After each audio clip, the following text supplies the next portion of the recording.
তুমি ওর সাথে এরকম বিহেভ করছো? ওরা তো ভালো না, খুব ভালো কথা শোনে না।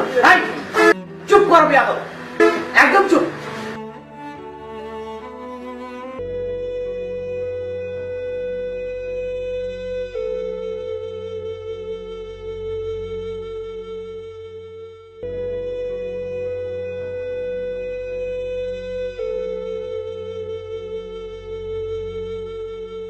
খুব ক্ষুধা লাগছে না?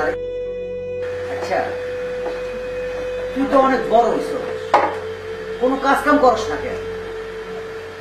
আচ্ছা, তুই কোনো কাম না করিয়া এই বোতল পুরাস কেন? আমার কাম কাজ দিব কেন? আমার তো কোনো ঠিক ঠিকানা নাই, এর লাগে আমার কেউ কাম দেবে না।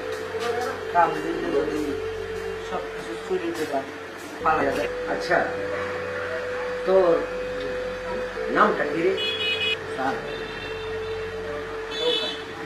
আরে ধুর, ওকে কি মাইসের নাম হয় নাকি?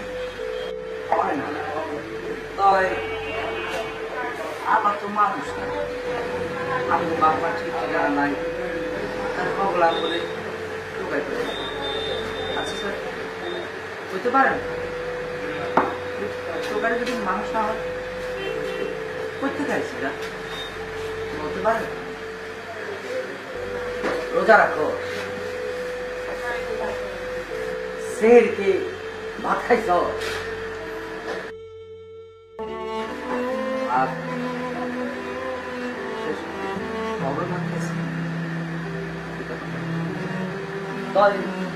মাঝে মধ্যে বিরিয়ানি বিরিয়ানি বিরিয়ানি পাস করতে বড় বড় সাহেবরা মাঝে মধ্যে বিরিয়ানি চাষ করে পাওয়া যাবে, ওইখান থেকে টোকাই আসছে 2-3 দিন আর খাবে না।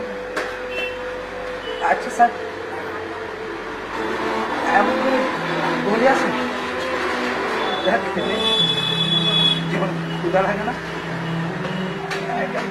করে দিবার পারবো। জীবনের গল্পগুলো দেখবো, হাসবো, কাঁদবো, এরপর টেলিভিশন বন্ধ করে কাজের মেয়েটার দিকে চোখ রাঙিয়ে তাকাবো। হয়তো এইভাবেই রচিত থাকবে বাস্তবতার গল্প।